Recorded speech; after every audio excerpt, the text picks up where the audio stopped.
Ya, entonces miren, ahí tenemos, han presentado 2 de 9, espero que todos los demás puedan presentar. Y si nos fijamos el de la primera semana, a ver, miren, voy a revisar.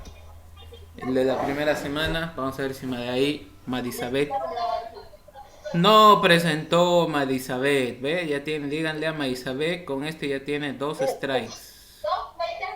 Ya, ahí sus amigas, que quienes son amigas cercanas a Madisabeth, por favor, háblenle.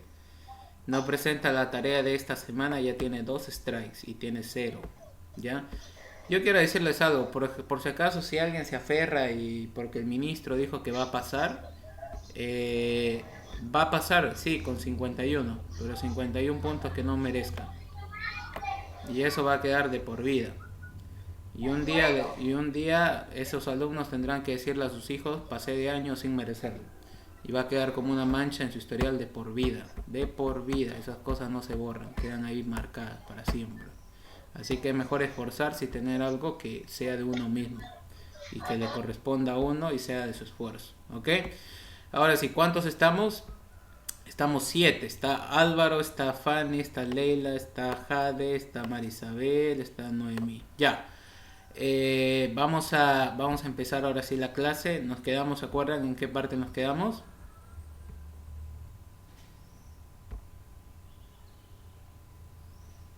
Estructuras, nos quedamos en la parte de la religión, ¿cierto? Vimos, ¿no? Por ejemplo, para los griegos era todo lo que eran los dioses, tenían su metodología, su cosmovisión partía desde ahí, les gustaba escuchar nuevas cosas que se les dijera, ellos eran bastante curiosos, ¿no? Hemos visto, por ejemplo, que a través de los relatos ellos describían el origen de las cosas según su perspectiva de ellos y hicieron un gran, supieron conservar y cuidar bien todos estos escritos para que quedaran como una base de la historia que ellos tenían, ¿no? Entonces es a ver, ¿qué dicen en el chat? Ya no te preocupes, Jade. Entonces hemos visto, ¿no? Que ellos especialmente les gustaba lo que es escribir cuentos, escribir historias, relatos basados en su mitología y su cosmovisión que ellos tenían, ¿verdad? Entonces ellos, por ejemplo, ¿qué hacían? Luego eso lo guardaban, pero bien, o sea, ellos tienen fuentes conservadas de su mitología, pero estrictamente conservadas. Lo cual hacía que luego, pues, cada cultura pueda ser influenciada por eso y que muchas más personas puedan leerlos y encontrar, ¿no? Ahí vemos, por ejemplo, la historia de Heracles, hemos visto, por ejemplo, que hay Troya, por ejemplo, ¿no?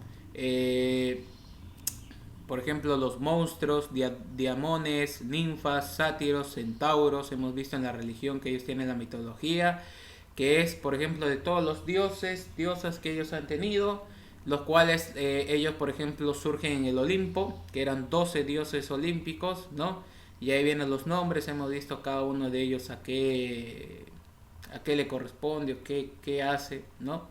Y ahora nos toca lo que es la estructura social, ¿ok? Que es toda esta parte y luego ya nos queda lo que es la actividad de esta semana, ¿ya? Estructura social, ¿qué nos dice?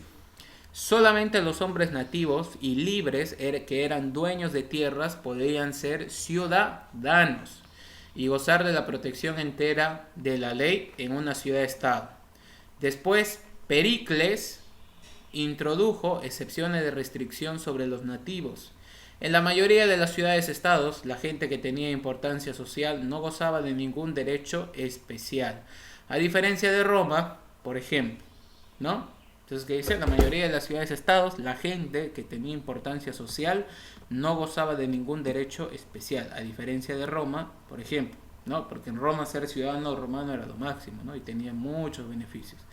Nacer de una cierta familia no solo podía ofrecer, no solía ofrecer, dice, nacer de una cierta familia no solía ofrecer privilegios especiales. A veces, ciertas familias controlaban algunas funciones religiosas públicas, pero no solían lograr ningún poder de más en el gobierno. En Atenas, la población se dividía en 4 clases sociales, según su riqueza. La gente podía cambiar de clase por ganar más dinero. En España, todos los ciudadanos varones se nombraban iguales y terminaban su educación. Sin embargo, los reyes espartanos, que servían de líderes militares y religiosos de ciudad-estado, venían de dos familias. Los esclavos no tenían ningún poder ni estatus, tenían el derecho de criar una familia y ser dueños de propiedades, pero no tenían derechos políticos. Para 600 a.C., la esclavitud mercantil se había difundido en Grecia. Para el siglo III a.C., los esclavos componían un tercio de la población entera de las ciudades-estados, ¿no? ¿Se acuerdan? Cuando hemos visto el 33-35% de la población griega era esclava y había 150.000 esclavos en una población de 450.000 habitantes, ¿se acuerdan? ¿Qué hemos visto? Entonces justamente es por eso, dice, ¿cuándo empieza esto? En el siglo, a partir del siglo III a.C., los esclavos componían un tercio de la población entera de algunas ciudades-estados. Los esclavos fuera de Esparta casi nunca se sublevaron, porque se componían de demasiadas nacionalidades y estaban demasiado dispersos para organizarse, ¿no? Entonces, ¿dónde fue? Fuera de Esparta. Entonces, hasta ahí, ¿qué estamos viendo? Por ejemplo, solamente los nativos y libres que eran dueños de tierras podían ser ciudadanos en Grecia. Quiere decir, si eras un griego nativo, si no eras esclavo y tenías una tierra, si tenías una posesión, podías ser un ciudadano griego. Y esa ciudadanía griega te permitía tener la protección entera de la ley en una ciudad-estado. Que después vamos a ver cuáles eran esas ciudades-estados. Pero luego, ¿qué sucedió? Llegó Pericles e introdujo excepciones a la restricción sobre los nativos. O sea, él dijo, vamos a cambiar un poco esta normativa. Entonces, ¿qué hizo? Dice, puso que la gente que tenía importancia social no gozaba de ningún derecho en especial. O sea, esta gente que era libre, que era griego y que tenía tierras, ya no podía gozar ningún derecho especial que sí sucedía en Roma. Nacer de una cierta familia no ofrecía ya privilegios especiales, como sí lo era antes. A veces ciertas familias controlaban, ahí nos dicen, ellos controlaban las funciones religiosas públicas, pero no solían ofrecer ningún poder más en el gobierno, ¿no? En Atenas había 4 divisiones de poblaciones y según el dinero que tenías y las riquezas que tenías, podías ir escalando estas posiciones sociales, ¿no? Luego, ¿qué nos dice? Los reyes espartanos, ahí, por ejemplo, dicen, los militares, ya los que conformaban, por ejemplo, todo lo que es el Estado, dice, ¿qué podían hacer? Por ejemplo, dice, a ver, aquí esta parte, dice, venían de dos familias, los esclavos no tenían ningún poder ni estatus, tenían derecho, dice, tenían el derecho de criar una familia y ser dueños de propiedades, pero no gozaban de derechos políticos. Para el año 600 a.C., la esclavitud mercantil se había difundido en Grecia. O sea, todo lo que era la comercialización de esclavos explotó, fue el auge total. Y para el siglo III a.C., los esclavos componían un tercio de la población entera en algunas ciudades-estados. O sea, la tercera parte eran esclavos, ¿no? Y solamente fuera de Esparta no se sublevaron. ¿Por qué? Porque eran de tantas nacionalidades y seguro que hablaban de tantas lenguas que no podían organizarse, podían juntarse, unirse para hacer sublevaciones y todo, ¿no? Entonces, hasta esa parte que hemos entendido. Ahora compártanme ustedes su opinión. ¿Alguna duda? ¿Alguna pregunta? Yo, profe.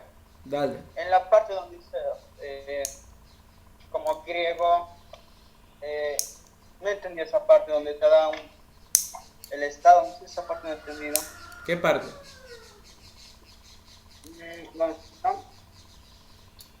Si eras un griego, o sea, antiguo creo, o si te da una porción de terreno, creo que esa parte no he entendido.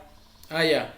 No, era que en una cierta ocasión de la cultura griega estaríamos hablando específicamente antes del siglo del siglo VI, si eras griego,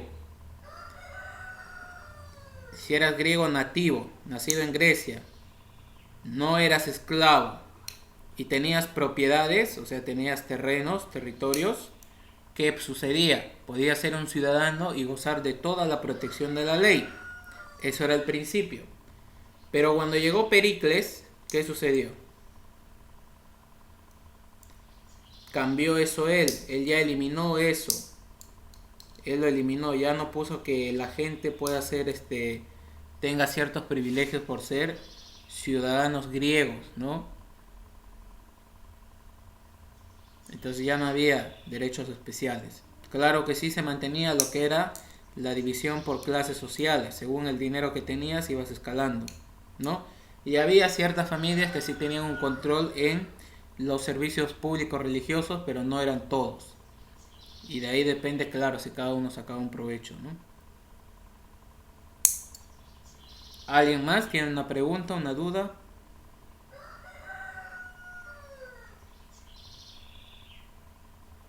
Vamos. ¿Dudas, preguntas? Chicos, Para mí está claro. ¿todo está claro? Sí. Ya.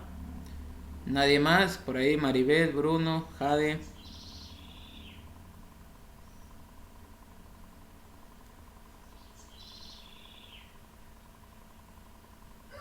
Bueno, vamos a continuar entonces. Ya hemos visto esta parte de la estructura social. Ahora vamos a continuar con nuestra siguiente parte.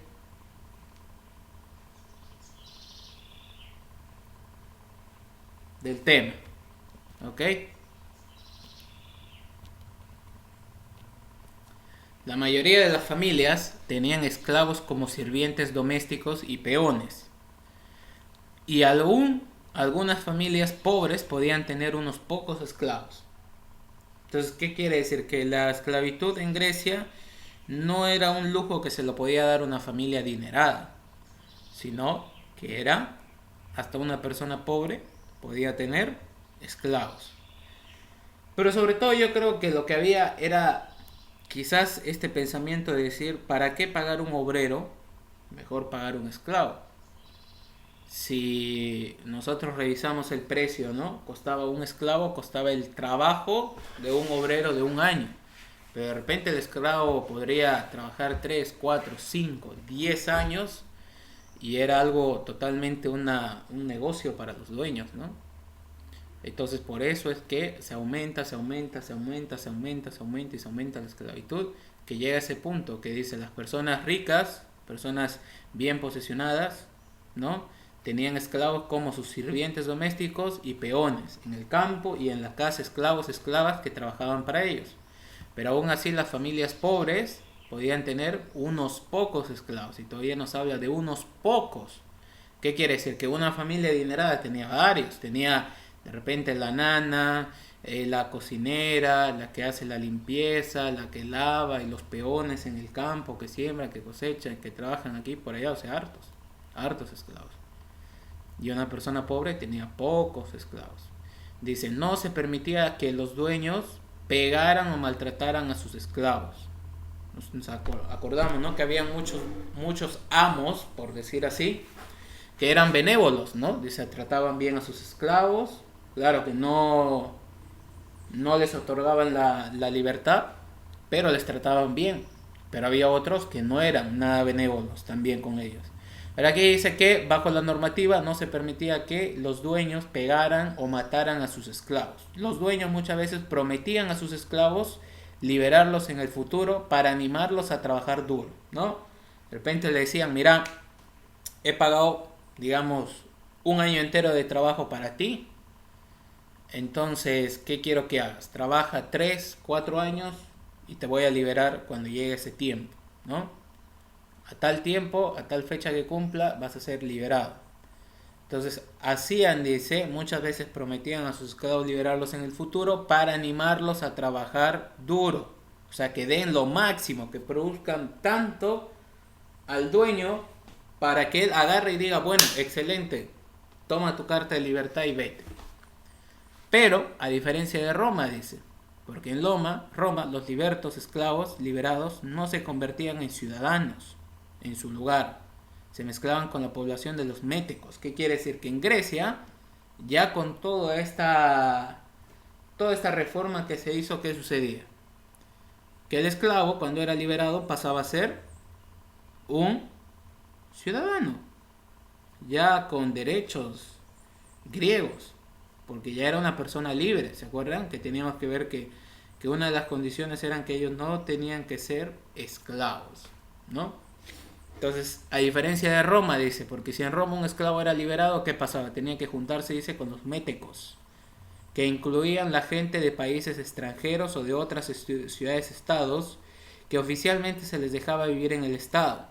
Las ciudades-estado legalmente tenían esclavos. Estos esclavos públicos gozaban de una mayor independencia que los esclavos que pertenecían a las familias, viviendo solos y realizando tareas especiales, ¿no? ¿Qué pasaba con un esclavo de una ciudad-estado? Vivían solos, dice. O sea, de repente tenían su campo y el dueño le decía, bueno, aquí está tu casa, tienes alimento y vas a trabajar en este lugar, haciendo específicamente esta tarea. Y voy a volver cada cierto tiempo a revisar que todo esté bien, ¿no? Como lo que hoy día se conoce como los peones, ¿no? De seguro que ustedes, los que tienen chacos, han debido ver que hay personas que viven en el chaco, ¿no? Pero claro, que ahí es diferente porque ellos reciben una paga o a veces se hace al partido, ¿no? Mitad para el dueño, mitad para el que trabaja en la cosecha. Pero en aquellas épocas era totalmente diferente, no recibían ningún tipo de remuneración más que solo alimentos y lo básico para vivir, ¿no? Luego dice, en Atenas los esclavos públicos dice, para detectar monedas falsas, mientras los esclavos del templo servían a los sirvientes, la deidad del templo, Esparta tenía un tipo especial de esclavo llamado un hilota. Los hilotas eran cautivos griegos de la guerra que pertenecían al Estado y eran asignados a familias, donde eran obligados a quedarse. Los hilotas cultivaban alimentos, dice, y hacían tareas domésticas para que las mujeres pudieran centrarse en criar a sus hijos fuertes, mientras los hombres pudieran dedicarse enteramente a hacer hoplitas. Sus amos los maltrataban y los hilotas muchas veces recurrían a las rebeliones de esclavos. Y si nosotros revisamos, pues hay un montón de registros de esclavos que hicieron revueltas. Hay eso.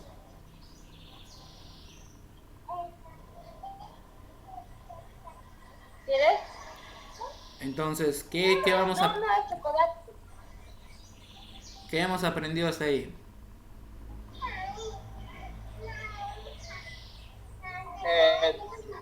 De que el dueño le puede liberar a su esclavo siempre y cuando el esclavo trabaje el tiempo que le está diciendo su jefe, y así poder trabajar el esclavo y hacer su vida. Es lo que estoy diciendo.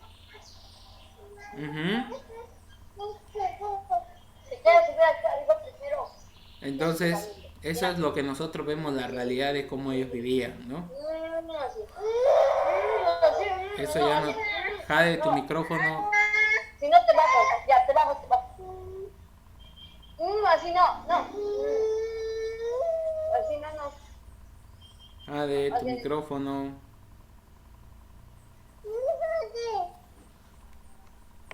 Jade. Ya está. Sí, ya la apagué, perdón. Ok. Entonces, eso es lo que nosotros hemos visto, ¿no? Miren cómo había...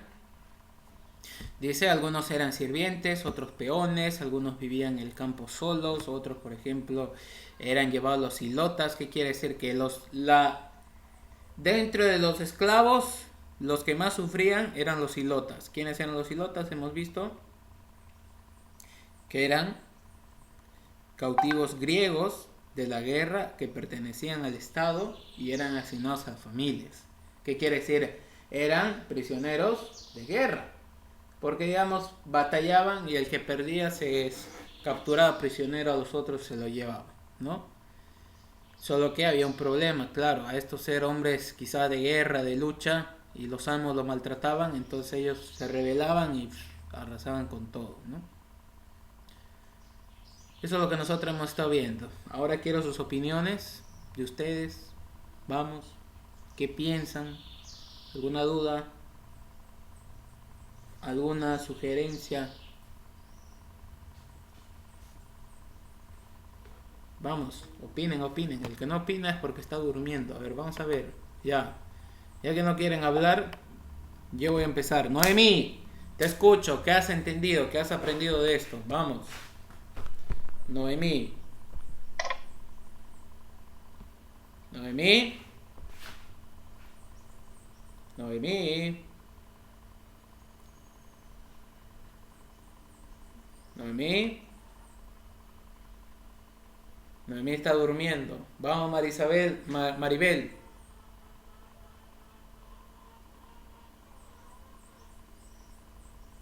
Maribel.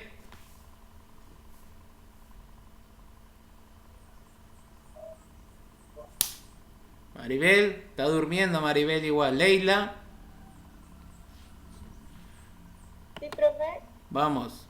¿Qué opinas del tema? ¿Qué has entendido? Bueno, ¿Qué has lo que, comprendido?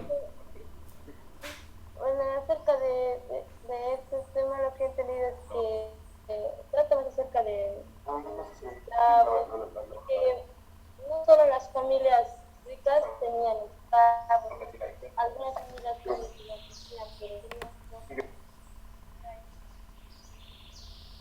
Ya. Bruno. Sí, profe. Vamos. Te toca. Bueno, yo entendí que en ese tiempo no es como en este siglo que a los esclavos, ahora no se los dice esclavos, cuando tenemos algún trabajador se les remunera su trabajo con dinero. Y como dijo usted, antes no era así porque no les pagaban casi nada porque eran esclavos. Y también dijo que algunos esclavos se esforzaban porque sus dueños o patrones les decían que si se esforzaban, si daban su máximo rendimiento, iban a ser liberados. Y eso aumentaba más el trabajo de los esclavos y aumentaban las ganancias del patrón. Y luego creados, y eso entendí, profesor. Ya. Ok. Álvaro. Lo que yo entendí sobre la estructura social es que los esclavos en ese tiempo, en la mitología griega, no tenían ningún poder o estatus, así que no tenían muchos derechos, ni para ganarse tanto dinero que le daba el patrón. Y como dijo Bruno, si les proponían de tal año a tal año trabajas bien, serás liberado. Y pues sí, la mayoría también de las personas o familiares que en ese tiempo había entre familias pobres y ricas, las familias pobres solo podían tener entre pocos esclavos para hacer cosas domésticas y entre otras cosas, mientras las familias ricas podían tener hartos esclavos para hacer todo tipo de cosas y así aumentar los ingresos o ganancias para ellos.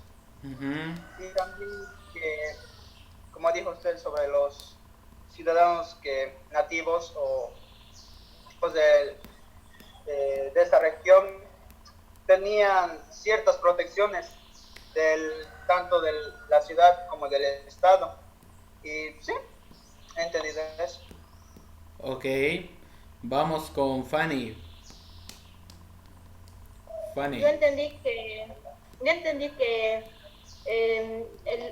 los patrones a los esclavos, mayoría estaban recomendando a los patrones que a los esclavos no se les maltratara, ya que el esclavo podría estar en contra del patrón.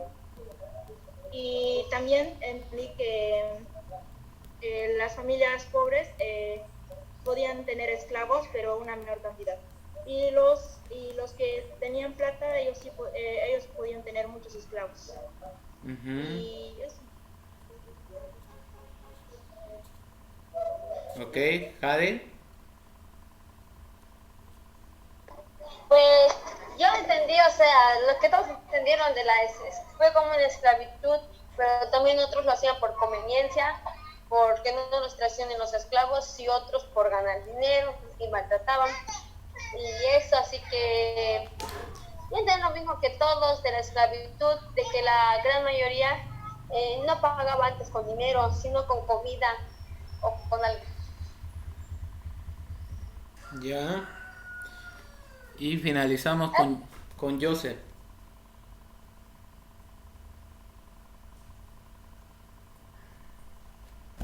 Joseph.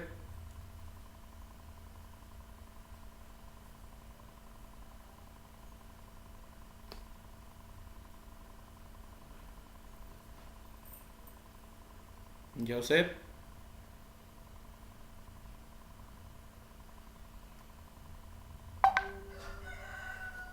Joseph. Ok, he went sleep. Vamos a continuar entonces. Ahora, ¿qué vamos a hacer? Miren, ¿qué nos dice esta parte? La actividad semanal.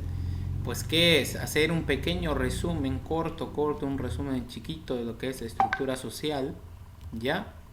Y que en una plana tienen que escribir qué ustedes hubieran hecho, cuál habría sido su reacción o cómo ustedes hubieran actuado si hubieran sido esclavos en aquella época griega del siglo III antes de Cristo, cómo ustedes hubieran reaccionado ante esa situación, ¿ya?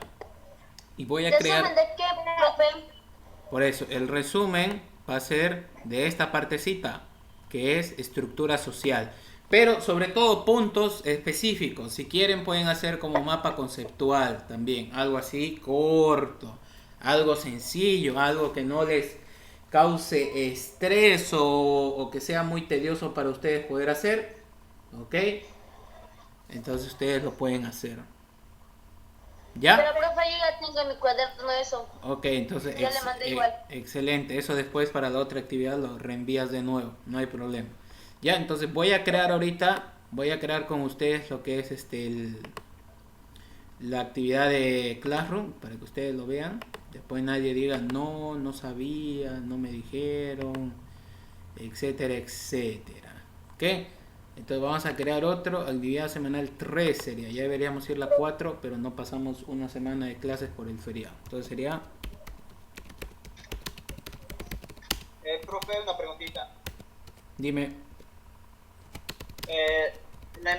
La investigación que pidió en la actividad semanal, que era hacer una breve descripción de Homero, autor de la Odisea y Ilíada, ¿eso cómo era hacer esa parte no entendía? Por eso, hacer Pero una... profe, vamos a repetir 3 veces, escoger uno de esos y hacer el resumen. No, ni siquiera resumen, hacer una explicación de qué trata, nada más. Sí, escoger uno de los dos. Ya, ahora, por eso hay que prestar atención, Álvaro. Sí, hay que estar atentos. Lo hice todo, profe, ni siquiera le mando video, solo esa parte le dije por WhatsApp y no me dijo nada.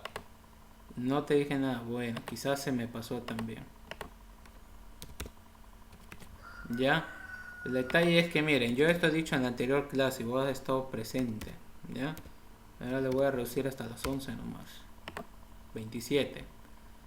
Ya está creado la actividad de esta semana. Ok, ahí está. Actividad número 3. Le envían en foto. Ah, no, me faltó especificar bien. Para que no haya ninguna confusión después. Ok. Y aquí falta poner. Y enviar por foto dicha actividad. Más el resumen de estructura social del tema 2. Ahí puede ser resumen o mapa. ¿Dónde está? Acá está. Mapa conceptual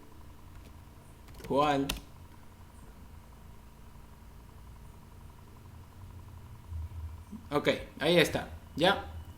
Eso es lo que ya está creado. Ahí, ustedes lo pueden ver. Ok. No se olviden presentar su actividad de hoy y tienen una semana para la siguiente. Ya. Ahora para despedirnos vamos a activar nuestras camaritas. para despedirnos, ¿ok? Ya. Y con esto vamos a concluir la clase. Van a tener 15 minutos para descansar, tomar su jugo, agua y después continuar con su clase. Ahí van activando la cámara. Todos saluden. ¿Qué? Ya, saluden ahí todos. Ya, digan chao. Ya, nos vemos la próxima clase y escuchen lo que les voy a decir. No peleen. Para todos, dejen de estar peleando entre compañeros y entre las señoritas, dejen de estar insultándose, faltándose al respeto, que el dedo del medio, que esta palabra, que lo otro, que por aquí, que por allá, déjense de eso, ¿ya? Especialmente las señoritas, ¿ok? Respétense, porque ustedes tienen primas, tienen mamá, tienen hermanas y van a tener hijas en un futuro, así que respétense, ¿ya? ¿Está bien, jóvenes? Nos vemos ahora sí, en la próxima.